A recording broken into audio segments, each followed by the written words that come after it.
How many of you have walked around and heard people saying, "Yeah, remember those days.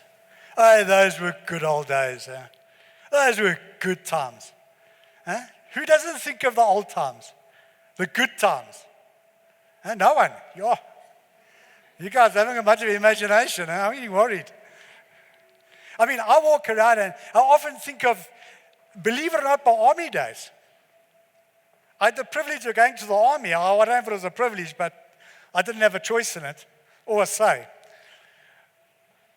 But in those times, things happened that nothing could take it away from me. I learned a lot. I became a man suddenly, overnight. You go in a little teenager and you come out a man. I don't know, they had that chemistry. They just had that mixture right. I didn't shave. 2 months later, I was shaving. I mean, I don't know what I had to shave, but I was shaving. 3 months later, I was getting a bit of hard. It was lekker. But who thinks of it? And think about what people think about. I mean, when you think of the good old times, you think of, those days were so nice to work. There was no real problems that we had.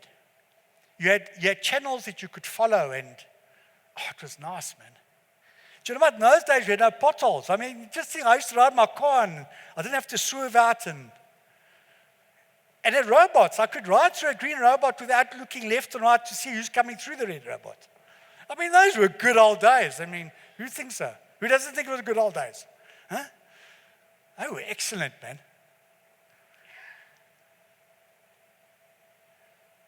The only thing I didn't like about that, I don't think I'd be able to speak English to an Afrikaans audience in those days, but now everyone understands English because Afrikaans has been moved out. It's a privilege, huh? You guys don't believe it's heavenly language yet, huh? But you see, we all have got good memories, even if the bad ones. Even the people the older generation who went through the Second World War, they still look back at what happened in those days. And some of them were really good thoughts that you can actually take, and they had some value in your life. You can say, you know what I learned there I can take. And some of the stuff I just want to forget. I really am not too interested in what's going on there. I'd rather forget it. I'd rather put it in my cuss. You know that cuss with the skeletons? You know that? Who's got a cupboard with skeletons? I have, eh? Yeah, I've got some big skeletons I want to hide there.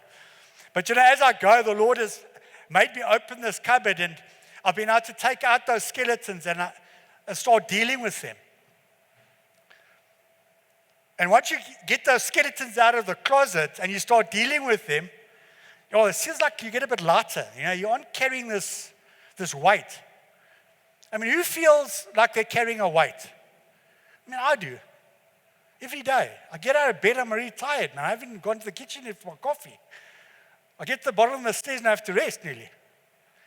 Because already my mind is going, what's going to happen today? And I'm really thinking of the worst. I mean, who loves Mondays? I see 1 or 2 people. I'm going to come speak to you later.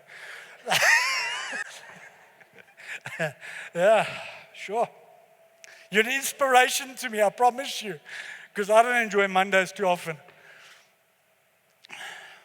So I put on my book here. They make them electronically nowadays. It's wonderful.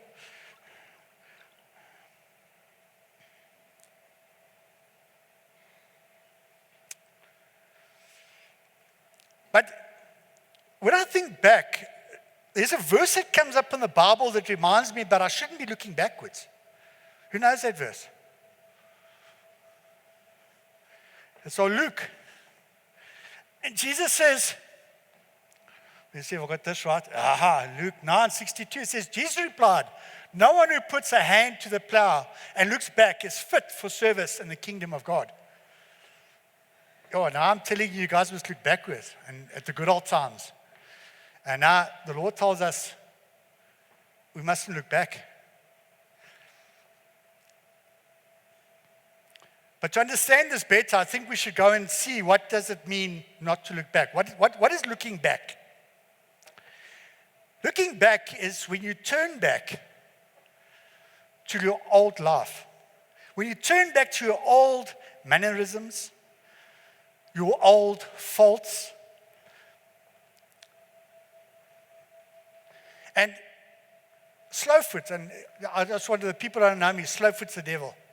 I'll just give him another name because he works slowly, but he's quite efficient in deterring everyone. A Slowfoot's got a way of bringing the past back into your life. You see, because when you're looking backwards, I don't know about you, but I don't like moving forward. Who's ever watched YouTube videos? What they call them, there's a name for it when they have all these accidents and they seem to catch these accidents and everyone watches how these people fall and do funny things. It's actually quite amusing sometimes. Not that you should laugh at someone's misfortune, but some of these guys deserve it because they do funny things. I mean, who wants to ramp a skateboard on a pole and slide down it sideways? For the life of me, I can't understand why they would want to do that. But they do it and they fall. You see, Slowfoot's got a way of distracting you slowly. He's got a way of showing you that how your past has still the influence on today. You say, those were the days, man. We used to party. Who never partied in their life, please? Come on, guys, I partied. When I was young, I was reckless. Didn't know God. Wow.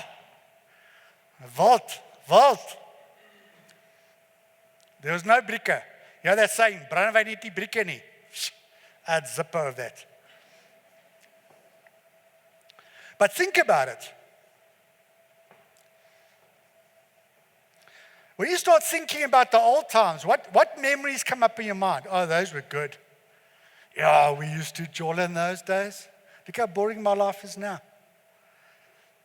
I go to work, come home, I eat, I go to sleep, get up, I go to work, come home, eat, sleep, have occasional word with my wife. I see the children once a week. Sundays I go to church, sit for an hour in church, that's it, go home. Sunday lunch, Monday, here we go again. You see, I can't understand why you're excited about Monday. Because the whole circle starts again. Huh? Think about it. Look how the old times, how it starts having an influence on you. It does. In fact, you think, in those days, it was at least nice, at least partied it in the week and in the weekends. You know what? I just worked a bit lacquer then. I didn't work as badly as I'm working now. I'm working 10 times harder and earning less money. It is. And the old times start working. You know what? I used to ride and there was no swerving out for potholes. That was nice, man. My tires lasted longer. Life was just easier. And a Slowfoot says to you, you know what? But you can have that again. He says to you, you can have that again. Why aren't you partying with your friends anymore? You don't have to go to church Sunday. You had a late night last night. Stay away. What's 1 week? At least Monday you've got something to speak about. Do you know what I did this weekend? We had a party. You see, already now it's starting to manifest in you good times. Now you can understand why the Lord doesn't want us to look backwards. Because when we look backwards, we aren't moving forward. I don't know about you, who knows your car well? While you're going forwards, can you go backwards? Unless you're a learner driver. Then you can go backwards and then go forwards. Who remembers your driver's lesson, the first one? And they made you stop in an incline like this. Your car could hardly even pull away, and you said, if you go this much backwards. I know they put an egg behind the wheel. The guy would get out the car, he took an egg and he put it behind the wheel. This was a Western area. It was a Norse old man, and he was like really a grumpy old man. I looked at him, I thought, doesn't this guy smile? And he puts an egg behind the wheel. He says to me, if that egg breaks, you fail. Dankie oom. He gets in his car, hy sê, maak vas jou safety belt. Moenie vir my sê wat om te doen nie, okay. And you tell him not to, he fails you. That was a great guy, those good old days.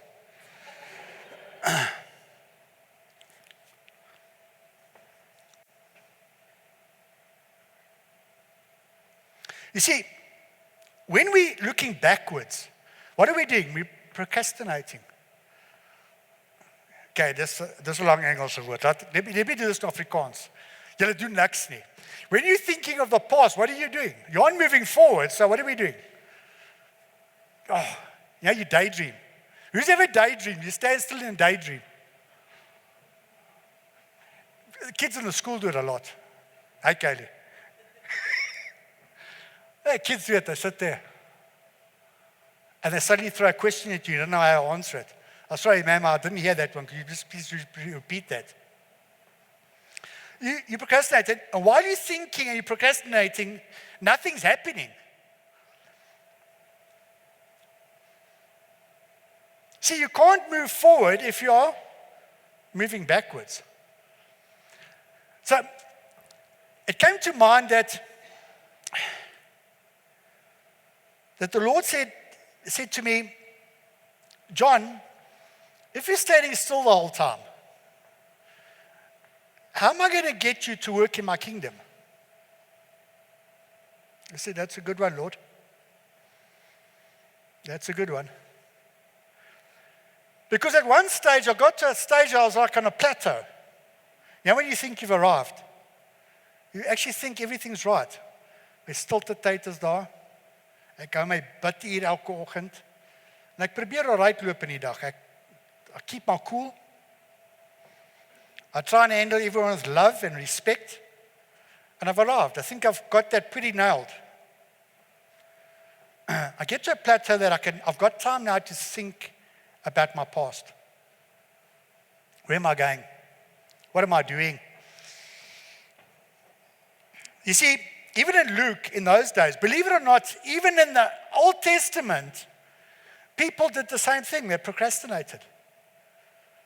So it's not unique to us nowadays in modern time. It is in those days also sit and daydream or want to sidestep the Lord's work. In Luke 9, verse 61, it says, still another said, I will follow you, Lord. But first let me go back and say goodbye to my family. Now, listen carefully to this word. Let me go back quickly to my family. Why do you think he wants to go back to his family? See, firstly, he's going to get sidetracked. I mean, believe me, if you go to your wife and say, look here, I'm going to be leaving you for a while. Okay, now let's try another one. My wife might say, enjoy your journey. Wait, let's try another one. I mean, you see, Jesus was asking this man to follow him, to leave whatever he had and to follow him. And when he was going to follow Jesus, they didn't know how long they were going to be following Jesus for, which means they had to leave their home.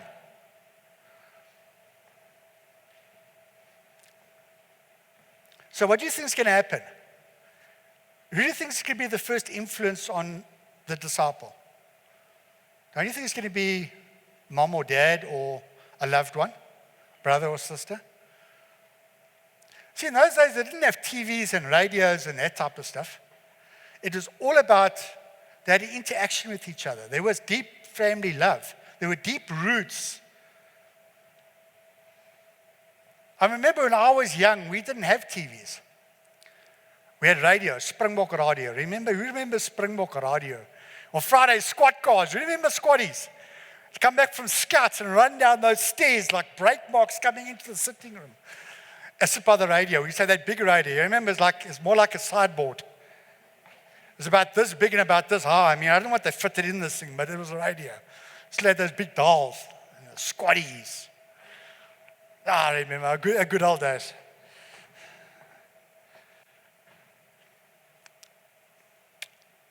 You see, you get distracted. And that's why Jesus says, don't look backwards and don't go home. Remember the man that said he wanted to go bury the dead? And Jesus says, no. Because he knows what's going to happen is it become a distraction in your life. How many of you have got distractions in your life? I mean, big distractions. I can just hit a couple off the top of my head here quickly. WhatsApp, Instagram, Facebook, cell phones. I'm sure there's a lot more. You see the distractions, how they come in.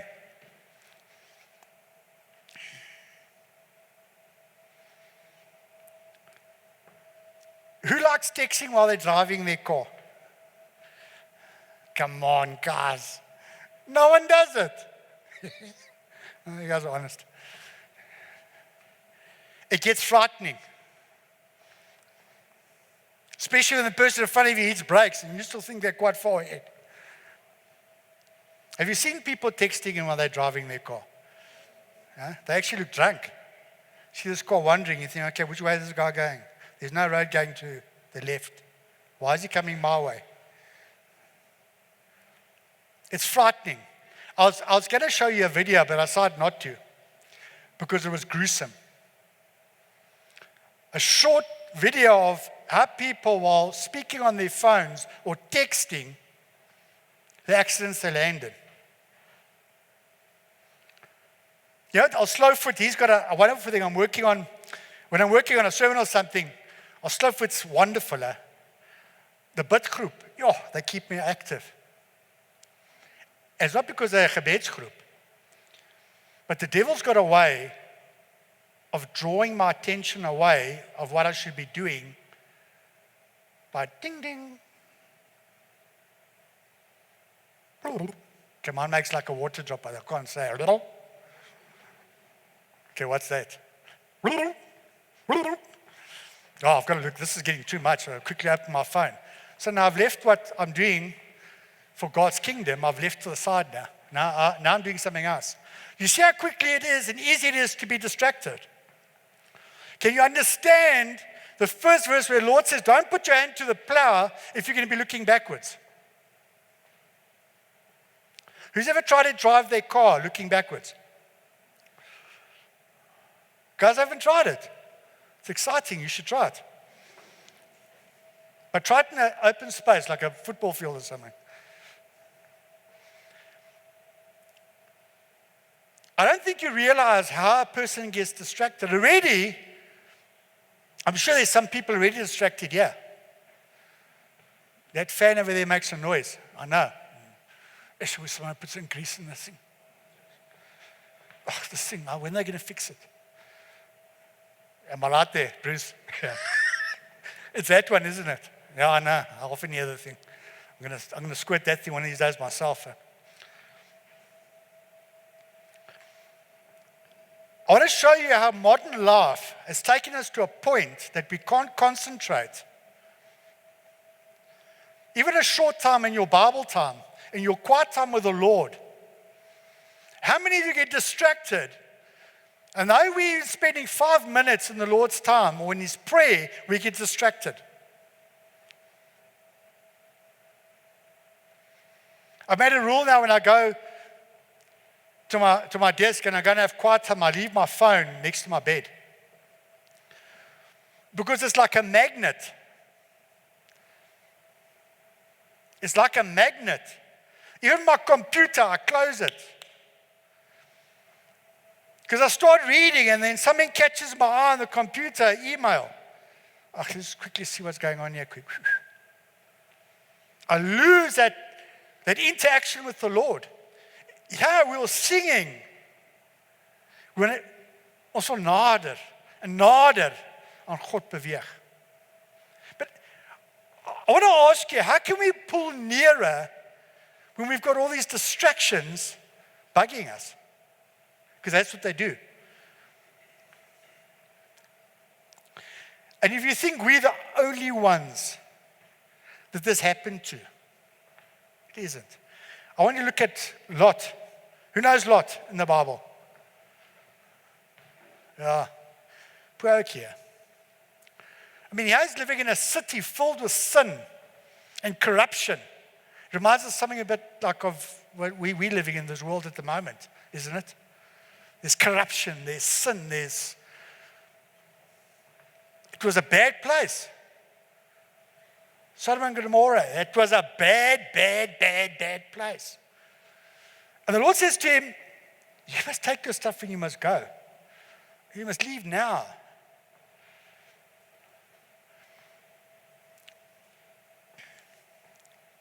Genesis 19, verse 7, he says, as soon as they had brought them out, one of them said, flee for your lives, don't look back, and don't stop anywhere in the plain.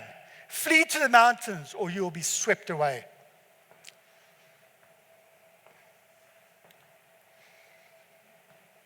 Now Lot was obedient, and he fled. But you see, there was another command. In verse 26, it says, but Lot's wife looked back and she became a pillar of salt. Why? Because the Lord said, do not look back. And when his wife looked back, what happened to her? She became a stop street. Let's do a bit of research about that pillar of salt. Do some research, you've got time. Go into Google, it's quite interesting about the pillar of salt. I think it was the first robot or something that they designed out of a pillar of salt or something, they called it. But why do you think God said that they mustn't look backwards? And why do you think the wife actually turned backwards? Come think about it. Didn't you think that maybe she didn't really want to leave her house back there? Maybe she was a materialistic person and they had like nice furniture. I don't know what the furniture looked like in those days, but maybe she had the latest pot or something. Okay, they didn't have lazy boys, but they had hard benches. But think about it. Maybe she had riches, maybe she had satins, maybe she had beautiful blankets or curtains or something, I don't know. But for some unknown reason, she didn't want to leave. And what gives us the idea that she didn't? Because she was behind Lot. I mean, who's got kids if they don't want to go somewhere that you have to drag them? No, yeah. I had a son, I promise you, if he didn't want to go somewhere, you had to grab him. And those days, it wasn't cruel and it wasn't kindermishandeling. In those days, were accepted. You just dragged your kid. Who remembers that? I do, I got dragged plenty of times. And I even got handling of faith as well. Huh? Oh, those were good old days. Huh? But understand what I'm trying to say to you is that she didn't want to totally turn and do God's work. The world was busy pulling her like a magnet behind us here. Pulling. Oh. Who's inquisitive here? No one, sure. I am. If I were to tell you over there now, just over there's going to be a big explosion. None of you are going to turn around and look. Yeah, no, my God, I've got a okay audience here. That's great, because I'm going to. You see how quickly the Lord says leave, that He's going to destroy that whole town. That's it. I don't think you understand the implication that they're going to destroy a whole town.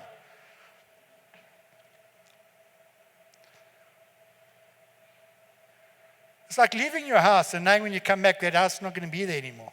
I think I'm going to be upset because your life's workings, all your materialistic things are in that house and it's going to be destroyed. It's going to be destroyed. You can understand why she looked back. You see, because God had other plans for them, but she didn't want to look forward because the world was pulling her like a magnet.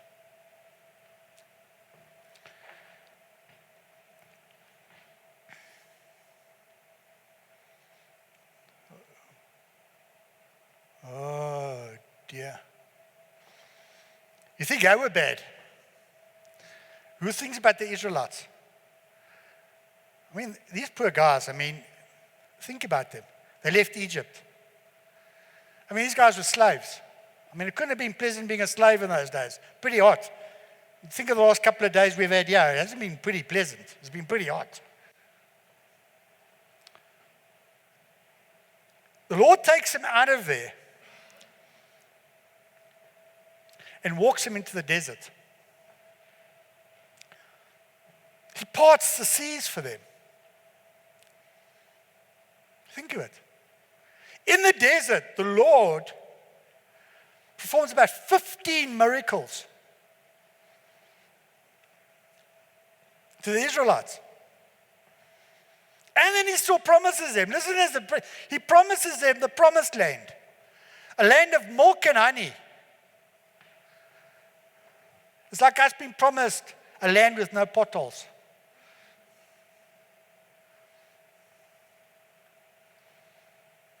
Smooth sailing. Food in abundance. But you see, the problem came is when they sent out spies. The spies came back and said, yo. Have you seen how big these men are? These men are big. The grapes are hanging, and they have to carry them on a stick between two large men. They're carrying this vine of grapes, this big bundle of grapes. Now, if you can imagine that, these guys must have been big. How big are a bunch of grapes? About what, this size? These guys were carrying it on a stick. This was the land of milk and honey. Suddenly, the people thought, you know what? Egypt doesn't look that bad. Huh? It's a bit hot. We have to work occasionally, but at least we get fed. When they look at the promised land, all they see is we are going to be taken out. Have you seen the size of those men? Have you seen how big those boykies are?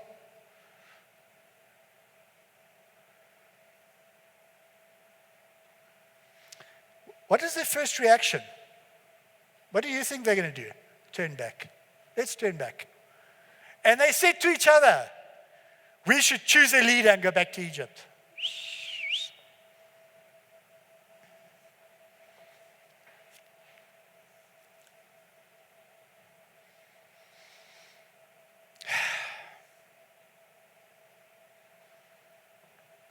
Why would you want to go back to a place that brought so much heart sore? You see, they were scared to put the next foot forward in faith in God to receive the blessing that was waiting for them. Hadn't God already protected them? Hadn't God given them water? Yeah, he made them walk 40 years in the desert, which I don't think they understood that bit quite well. I wouldn't either, but there's a lot of things that happen in my life that I don't understand why I have to go down this route. Who's ever asked God something in prayer and you can't understand that the things that are happening to you, but you can't understand it? I've just prayed for God to open a door, but why am I going through this problem now? Why did this guy ride into my car? Why am I not getting any more contracts? Why has my boss demoted me? But we've asked the Lord to open a door, and he says he hears us.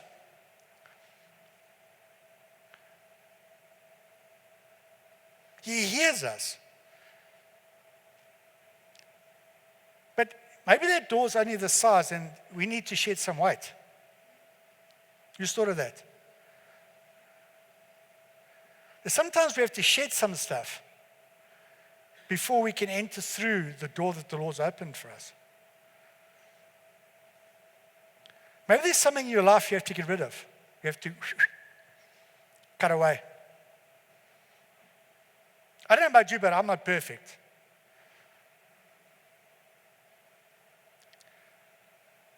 God's still working with me. He's still busy chipping away here, and I'm busy chipping, and I'm changing shape. Literally, yeah.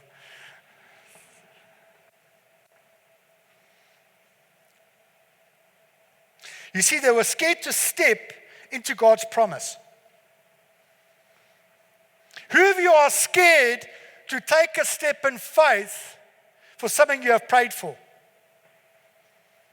Or we're all like, okay, I'll just wait.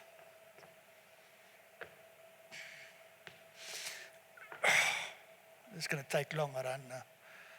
You see, while we're doing nothing, procrastinating here, we start looking backwards. Because we're too scared to take that step forward because we're scared. Who's ever been promoted and been scared because you've been promoted? I was. I was happy. And I became an ombudsman, electrician. And I got promoted. And was I scared? I should have been because I didn't know God then. But I was scared because I was scared of the unknown.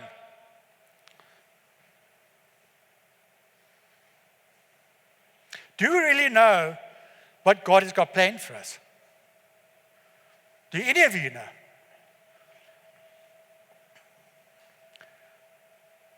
I've asked God to open a new door for me.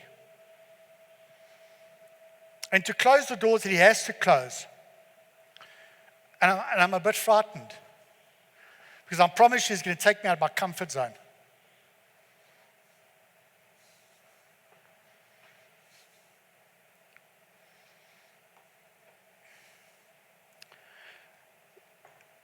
So my whole service has been about reflection. You can say, John, but I don't know where you've been speaking about reflection. You've been speaking about looking back. But you see this thing is a wonderful thing. Oh, I know some of the women like this thing. Huh? Trek in your maag. Oh, that's better. When you stand in front of your mirror, what reflection do you see? Come, let's hear. What reflection do you see when you stand in front of your mirror? Because mirrors, unfortunately, do not lie.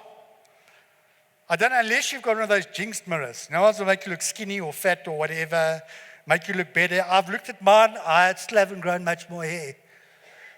I'm still bald.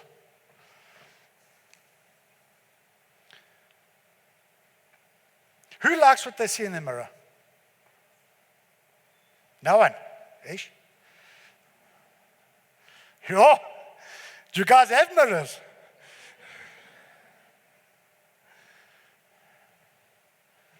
You know what? I like looking in the mirror.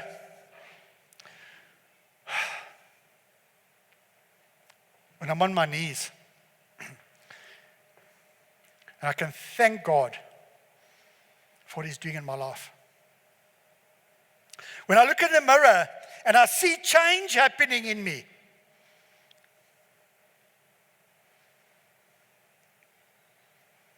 I can be thankful. See, because my mirror doesn't lie to me.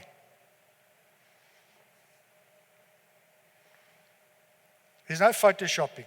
Who's got those things on their phone? You take photo, you can quickly photo, not what they call it. It's not even Photoshop, come on guys. You're young, man, what they call it? When you can change your photo to make you look more hair and skinnier and no one knows that app. Sure, I'm impressed. Yeah, have you ever looked at a photo, you can see this thing has been shopped. Oh. They've shopped this poor photo, it doesn't even look like anything like the original. But that's what we like, aren't we? You see, because a lot of times we stand here in front of this mirror and you don't like what you see. So where do we go first time when we look at it, we don't like what we see? We turn away from the mirror. Why don't you like your reflection? You see, because your reflection that you're seeing is the truth.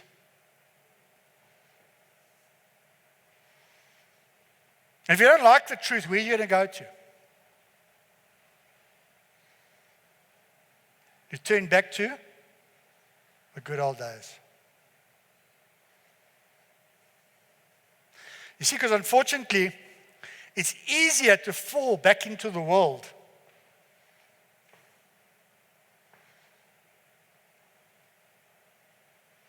The world's like a magnet. It draws you and drags you.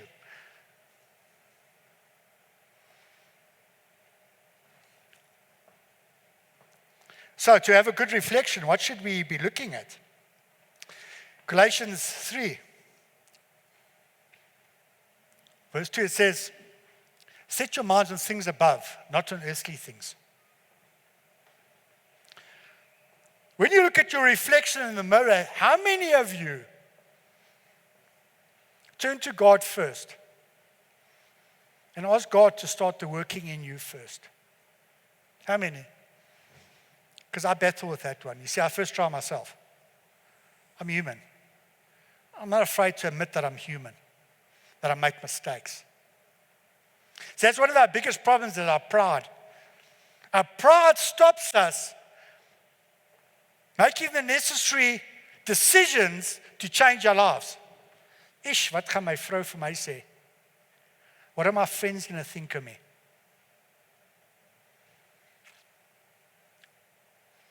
Pride is one of our biggest downfalls.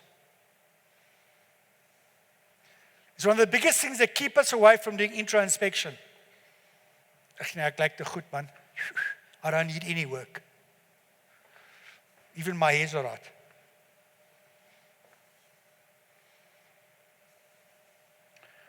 Brothers and sisters,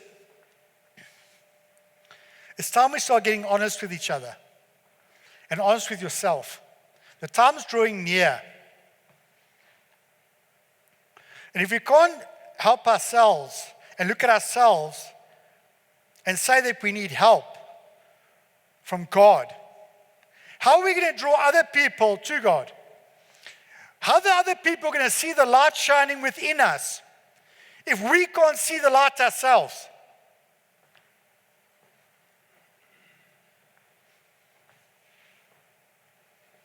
If we can't see the light shining, if I can't see the light shining in you, what is going to draw me? See, because it's the light of Jesus Christ that draws the people to Him. Not my light. Because my light has got a lot of flickering. It looks like one of those strobe modes. One day it's dof, one day it's bright. So when Jesus Christ flows through me and in me and works through me, that when I look at myself and I can realize that I need help, that I need the Lord's strength, is that I can draw from it and I can start shining. It says here in Luke 6:45, it says, a good man brings good things out of the good stored up in his heart. And an evil man brings evil things out of the evil stored up in his heart. For the mouth speaks what the heart is full of.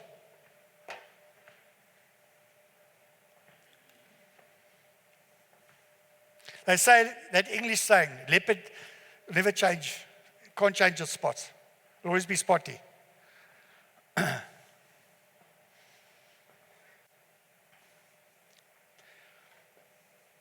I know God changed me.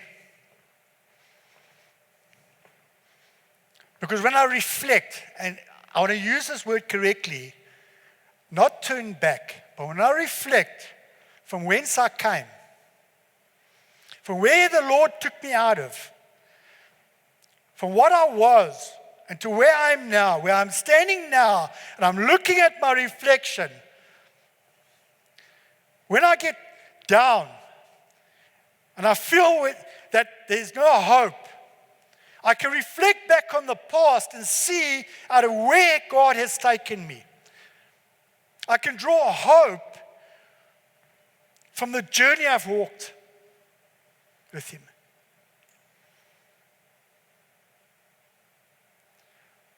Who's ever asked the Lord for something and you've waited quite a long time? But I mean, quite a long time. I have. And after you start getting a bit, Lord, is this ever going to happen? You might think I'm being a bit harsh, but believe me, I'm honest with myself. I often wonder, I think sometimes the Lord takes too long. But you see, the Lord's time and my time is not on the same level. We were speaking to a professor last week. We had a meeting with about 3 of them.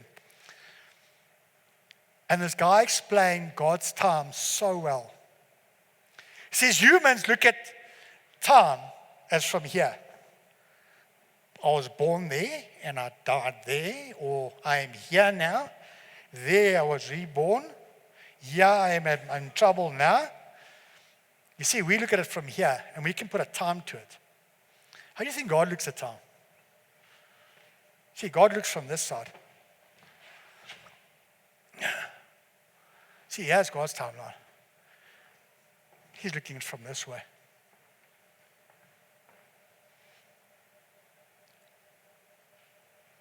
He only sees one time here. When is that time? Lord, I'm looking from up top here, so when is it there, or there? You see the difference? We are impatient. Who's not impatient here? Who wants instant miracles? We all do. Because it'll take us out of our situation we are. But how do we grow in strength? When we are? Nothing. You see, God could only work with me when I gave everything to Him. When I actually dropped on the floor and I said, Lord, I'm finished. John Kluter, is finished. And when I dropped to that point that I was finished, God can only start working in me. When I looked at my reflection and I was lying on the floor, God could start working with me.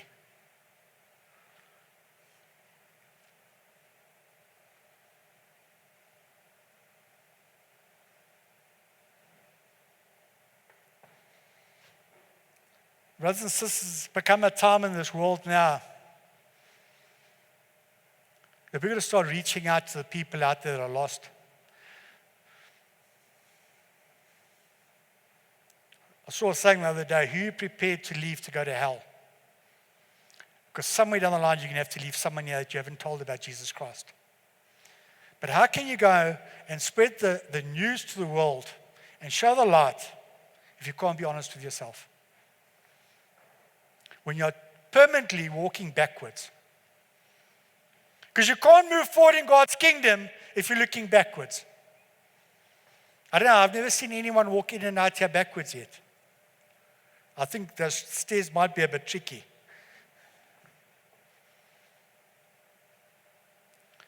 Well, so we have to start looking forward.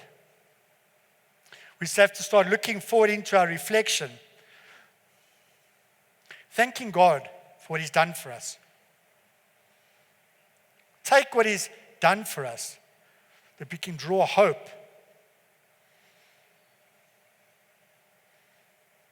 Because the human race is a depressive part. The world is putting so much depression and stress on us that the first thing we do is we fall to depression. We need to draw hope. And the only time we're going to draw hope is when we're honest with ourselves. When we let Jesus Christ work within us. And I know a lot of my talks with you have been about introspection. But I'm going to carry on with the introspection because if we don't introspect, we'll never know who we are. You can never be honest with yourself. And sometimes I'm brutally honest with myself. My wife often says to me, I'm too hard on myself. But I get results because when I look at myself hard, I can see my shortcomings. I can see where I'm lacking. I can see where I stray. My prayer for you this week is that you let God work through you and in you. Go stand in front of your mirror at home.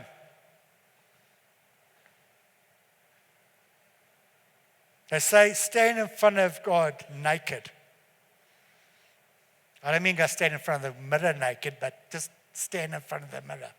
Look at yourself. And whatever you see there, ask yourself, are you happy with what you see?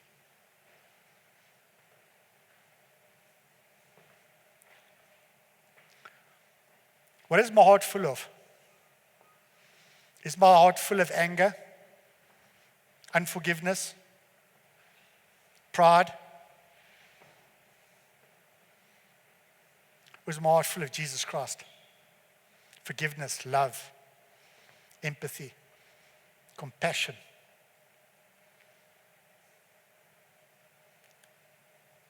Think about it. Look in the mirror. You make that decision, not me.